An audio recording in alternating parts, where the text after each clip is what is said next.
안녕하세요. 매일 새로운 사연을 전하는 읽어주는 사연 라디오입니다. 구독과 좋아요, 많은 공유 부탁드립니다. 오늘의 사연 시작하겠습니다. 안녕하세요. 얼마 전 협의 이혼한 30대 여성입니다. 거두절미하고 제가 이렇게 이혼녀가 된 건 바보천치 같은 남편 때문이에요. 물론 원인 제공은 이혼하고 염치 없이 시댁에 눌러앉은 신우와 시어머니 때문이긴 하지만 솔직히 남편이 자기 역할만 잘해줬더라도 저희까지 이혼하는 일은 없었을 것 같거든요. 그러니 다른 시댁 식구들보다 남편이 제일 문제고 제일 꼴 보기 싫으네요. 남편과 저는 지인의 소개로 만난 사이입니다. 소개받을 당시 남편은 구급 공무원이었고 저는 은행을 다니고 있었지요. 하지만 이런저런 조건을 다 떠나서 남편의 서글서글하고 다정한 성품이 마음에 들더라고요. 그리고 남편도 남편대로 제가 마음에 들었는지 만날 때마다 고맙게도 무엇을 하면 좋을지 뭘 먹으면 좋을지 그런 것들을 생각해 왔어요. 이후로 저희는 누가 먼저 사귀자 그런 이야기는 하지 않았지만 그래도 소개받고 얼마 지나지 않아 자연스럽게 연인 사이로 발전했고 그렇게 1년여간을 만나다 부부의 연을 맺게 되었네요. 다만 한 가지, 지금 돌이켜 생각해보면 마음에 걸렸던 일이 있는데 그건 결혼 이야기가 본격적으로 오가면서 서로 경제 사정을 오픈했을 때였습니다. 솔직히 말해서 홀어머님의 아래로 어린 신우까지 있었기에 남편에게 경제적인 부분에 있어서는 기대치가 크지 않았어요. 이건 여담이지만 남편이 구급 공무원이 된 것도 원래는 작은 중소기업을 4년 정도 다니다가 도저히 이렇게는 못 살겠다 싶었다대요.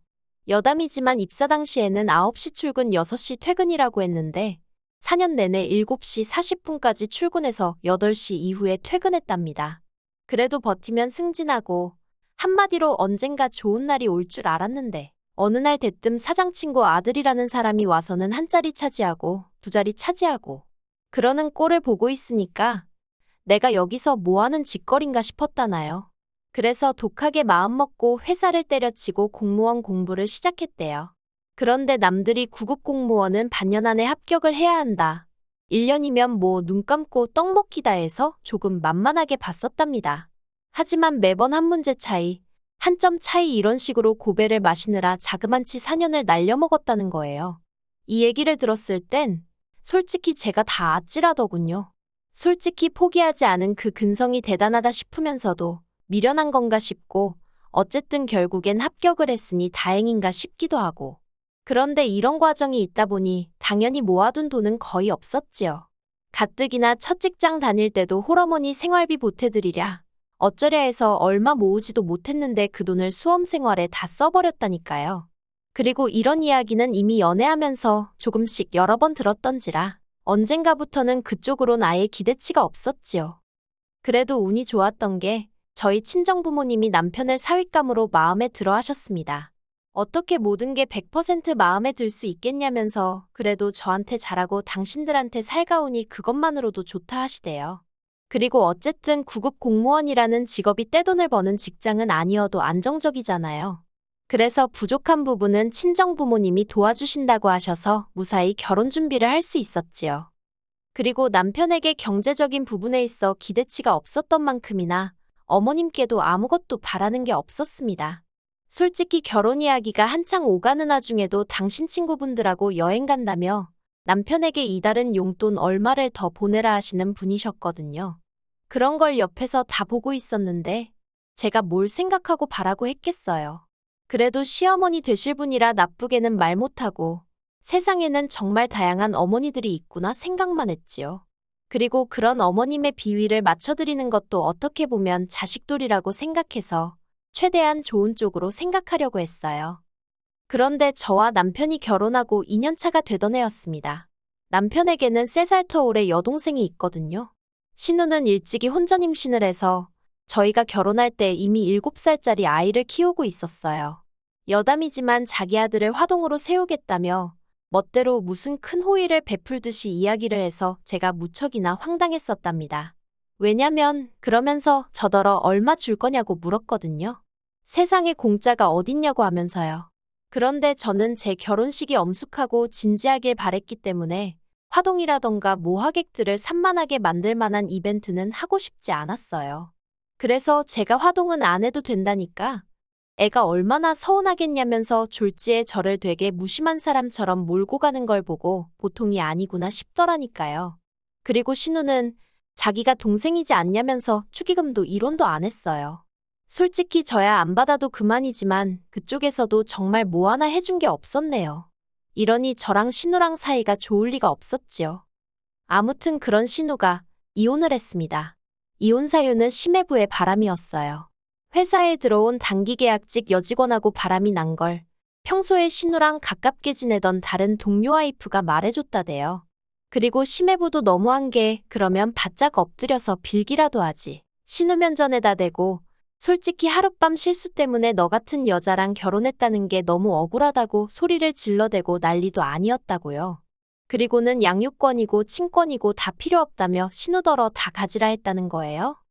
그런데 양육권이고 친권이고 그것만 주면 뭘 어떡하라는 건지. 문제는 돈이었어요. 신우고 심해부고 평소에 씀씀이가 어찌나 해펐는지 재산이라곤 둘이 살던 전세집 보증금 7천이 전부였더라고요. 근데 그나마도 또 돈 갚을 때가 있어서 결국 이리저리 다 쪼개고 나니까 신우 앞으로 2천만 원 남더랍니다. 그래서 신우가 그 2천만 원하고 시조카 데리고 어머님 댁에 들어갔지요. 솔직히 신우가 어머님 딸인데 어머님 댁에서 들어가 사는 걸 보고 누가 이러쿵저러쿵 말을 했겠어요. 저 또한 그거에 대해서 불만은 전혀 없었고요. 하지만 제가 이해할 수 없었던 건 그런 상황에서도 신우는 일할 생각을 안 하더라는 거예요. 겨우 2천만 원 들고 이혼한 상황에서 그 돈만 조금씩 까먹어가면서 버티려고 드는 모양새가 딱하다 못해 어이가 없었네요. 그리고 상황이 그렇다 보니 원래도 가족 모임이 있으면 저희 부부가 대부분 부담하기는 했지만 그 빈도수가 더 잦아졌다고 해야 할까요? 어머님 생신을 비롯해서 명절부터 시작해서 이런저런 행사가 있을 때마다 계산은 너무나 당연히 저와 남편의 몫이었고 심지어 저는 해산물을 먹지 못하는데 해물탕을 먹으러 가서도 돈을 저희더러 내게 하더라고요. 그리고 그뿐만이 아니었습니다. 어머님께서는 걸핏하면 저희더러 하나뿐인 시조카 섭섭하게 하지 마라. 서운케 하지 말라면서 이것도 해줘라 저것도 해줘라. 한마디로 저희가 마치 시조카 양부모 역할이라도 해주길 바라시는 눈치였습니다. 하지만 저희는 저희대로 자녀 계획을 세우고 있었기에 그렇게 무턱대고 시조카한테 돈을 들이부을 상황이 아니었거든요.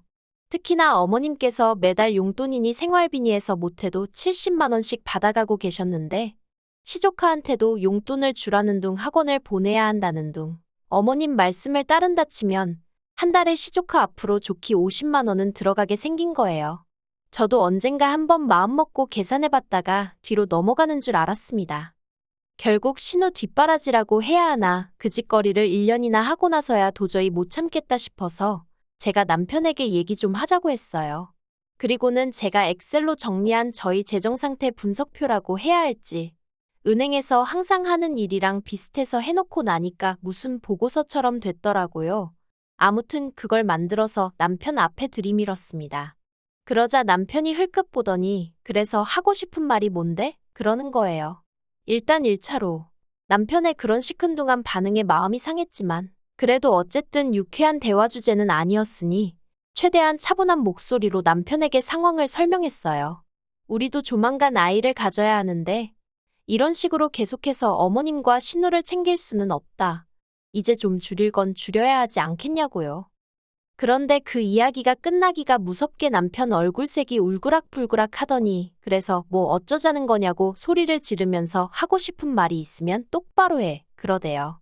솔직히 갑자기 왜 화를 내나 싶어서 어이가 없더라고요. 그리고 제가 뭘 잘못했다고 그런 남편 눈치를 보나 싶었지요. 그래서 저도 목소리를 높이고 이제 돈 못 준다. 사지욕심 멀쩡한 사람들이 일도 안 하고 놀고 먹으려 드는데 그걸 왜 우리가 돈을 대줘야 하냐. 이제 그렇게 못 산다. 저도 남편이 한 것처럼 똑같이 소리를 질렀어요. 그랬더니 남편이 갑자기 제가 어머님더러 어머님이라 안 하고 사람이라고 했다며 그걸 꼬투리 잡아서는 너는 며느리가 돼서 며느리 도리를 모른다. 마음가짐이 어떻다 저떻다. 아주 한 건 잡은 거 마냥 신이 났더군요. 그리고 남편이 그렇게 버럭한 이유를 알게 되는 데는 오랜 시간이 걸리지 않았습니다. 도대체 무슨 일이라도 있었나 싶어서 남편이 씻으러 들어간 사이에 남편 핸드폰을 몰래 훔쳐봤거든요. 그랬더니 신우가 장문의 문자를 보내놨는데 한다는 말이 어머님이랑 코딱지만한 집에서 살려니까 너무 힘들다면서 1억을 해달라고 보냈더라고요. 그리고 거절할 줄 모르는 남편은 어떻게든 저 몰래 그 1억을 해주려고 했던 모양이에요. 1, 2금융권은 물론이고 대부업체까지 안 알아본 데가 없었으니까요. 참고로 집안에서 경제권은 제가 쥐고 있습니다. 결혼할 때 제가 집을 해온 대신 자연스럽게 경제권도 저한테 넘어왔어요. 하지만 제가 핸드폰을 몰래 받기도 했고 남편이 저에게 따로 신우가 부탁한 일에 대해서는 가타부타 말이 없었기 때문에 아는 척을 하기가 그렇더군요. 그래서 저도 굳이 입 밖으로 꺼내진 않았습니다. 마음 한구석에선 남편이 저랑 상의를 해주길 바라면서도 동시에 상의를 한다고 들면 그건 그거대로 일이다 싶고 저도 제 마음을 알 수가 없었어요. 그리고 그렇게 며칠의 시간이 지났습니다. 남편이 할의하기가 있다며 저더러 거실로 나와보라고 하더군요. 뭔데 그러냐고 자리에 앉으니 남편이 무슨 서류 몇 장을 꺼냈습니다. 눈에 익숙한 서류들, 바로 아파트 담보대출 서류였어요. 황당해서 아니 집에서 이 서류들을 보게 될 줄은 몰랐네. 이걸 어디서 구해왔어? 이거 왜? 하고 물었습니다. 그랬더니 한다는 말이 아파트 담보대출 좀 받아줘 그러는 거예요. 그제서야 얼마 전 받던 신우의 문자가 생각이 났습니다. 순식간에 화가 솟구쳤지만 일단 아는 체는 하지 않고 갑자기 웬 대출을 받자는 거냐고 얼마나 필요해서 그러는데? 하고 물었어요. 그랬더니 1억 정도 필요하다면서 자기가 아는 형 돈을 빌려서 주식을 했다나요. 아주 자기 여동생한테 돈을 갖다 바치려고 별 거짓말을 다 한다 싶어서 기도 안 차대요. 제가 누구한테 빌린 거냐. 내가 직접 만나보겠다 그리고 주식 거래한 내역 좀 보여달라 했습니다. 그랬더니 남편이 허둥지둥. 솔직히 저희 남편 거짓말 정말 못하거든요. 순발력이 있는 사람도 아니고요. 그런데 그 자리에서 어떻게든 거짓말을 쥐어짜내려는 걸 보고 있으니 참 못 봐주겠더라고요. 그래서 제가 남편에게 신우가 당신에게 보낸 문자 봤다고 솔직하게 말했습니다. 그러자 남편도 차라리 잘 됐다면서 그럼 이제 상황을 알았으니 대출 좀 받아달랍니다. 신우가 못 갚으면 자기가라도 갚을 거니까 걱정하지 말라면서요. 어이가 없어서 나랑 살면서 뭘 어떻게 갚겠다는 거냐고 물었어요. 당신 월급이나 내 월급이나 공동재산인데 뭐 어디 따로 돈 들어올 구멍이 있는 것도 아니면서 무슨 돈을 갚겠다는 소리를 그렇게 쉽게 하냐고요. 그리고 아파트는 내가 한 것도 아니고 친정 부모님이 해주셨는데 그걸 담보 잡아서 신우한테 1억이라니 생각 좀 하고 말하라고 화를 냈어요. 그러니까 남편이 한다는 말이 그러면 이혼밖에 답이 없겠네 그래요. 순간 저는 제 귀를 의심했습니다. 지금 뭐라고 했어? 이혼? 신우 1억 안 해주면 나랑 이혼이라도 하겠다고? 이혼하면 재산 분할하잖아. 그거라도 받아줘야지. 진짜 미쳤구나. 진심으로 하는 말이지? 후회 없지. 나중에 딴소리 하지 마. 남편의 마지막 말에 정이 있는 대로 떨어진 저는 이튿날 바로 이혼 전문 변호사를 찾았습니다. 그리고 변호사 앞에서 저도 모르게 울고 웃고 정말 미친 X가 따로 없었어요. 도끼도 오른 데다가 한편으론 그동안 나름대로 열심히 제 가정 꾸리고 살아왔다 싶었는데 이렇게 한순간에 정리하게 된 현실이 황당했거든요. 남편은 이혼 이야기가 나온 이후로 시댁으로 간 상황이었고 저에게 이혼은 언제 해줄 거냐면서 연락을 해왔어요. 그래서 서류 작성하자 하고 카페에서 만났습니다. 제가 이혼 서류 내밀면서 내 건 다 적었으니 당신 것만 적으면 된다 했습니다.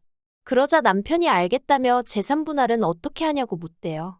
그래서 재산 분할은 당신도 당신 변호사 구해서 알아보던가. 근데 우리가 나눌 재산이라는 게 있냐고 제가 물었습니다. 당신 한 달에 250씩 가져다 준 게 전부고 그중에서 100만 원 가까이 매달 시댁으로 빠져나갔잖아. 글쎄 뭐 기여한 게 있나?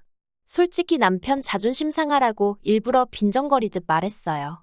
그리고 제 말투에 역시나 남편이 발끈해서는 그게 무슨 상관이냐며 어쨌든 부부가 같이 관리했으면 다 공동재산이라나요. 그리고는 집은 왜 빼먹냐길래 그건 증여야. 우리 부모님이 사랑하는 당신 딸 사주신 선물 같은 거라고. 당신은 나랑 결혼했단 이유 하나로 잠깐 빌렸을 수 있었던 거고. 그러자 남편 얼굴이 사색이 되어서는 그러면 자기 이혼 안 하겠답니다. 어이가 없어서 이혼이 당신이 하고 싶으면 하고 안 하고 싶으면 안 하고 그러는 건 줄 아냐고 나는 이미 마음 굳혔다 했어요. 그리고는 지금 내가 준 이혼 서류 마저 작성해서 등기로 보내든가 아니면 잠자코 기다려. 내가 변호사 사서 소송 걸게. 그 말만 남기고는 먼저 카페에서 빠져나왔네요. 그리고 결국 남편도 알아보긴 했는지 결국 서류 작성해서 등기로 보냈더라고요. 솔직히 당시에는 여러 가지 감정이 교차했습니다. 남편이 몇 번 더 매달리고 그런 것도 없이 서류를 보냈다는 게 황당하기도 하고 괘씸하기도 하고. 그런데 다시 생각해보니까 매달린다고 제가 받아줄 것도 아니었고 오히려 서로 머리만 더 아팠을 것 같기도 해서 지금은 다 잘 됐다고 생각하고 있어요. 남편과 이혼한 이후로 놀랍게도 제 삶은 크게 달라진 게 없습니다. 여전히 친정부모님이 사주신 아파트에서 생활하며 직장을 다니고 있어요. 다만 쓸데없이 돈 뜯어가는 인간들이 사라졌으니 경제적으로 더 여유가 생겨서 올 여름에는 친정부모님 모시고 해외로 여행을 다녀올 생각이에요.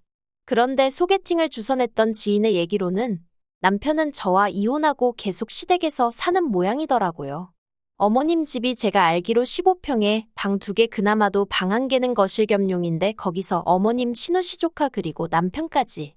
어휴 복작복작해서 어떻게 살런지 물론 하나도 걱정되진 않아요. 더한 곳에서 사는 사람들도 많은데요, 뭐. 아무튼 이혼하길 잘했다 싶네요. 긴 이야기 들어주셔서 감사합니다. 오늘의 사연은 여기까지입니다. 구독과 좋아요, 알람 설정해주시면 앞으로 더 좋은 사연으로 찾아오겠습니다. 감사합니다.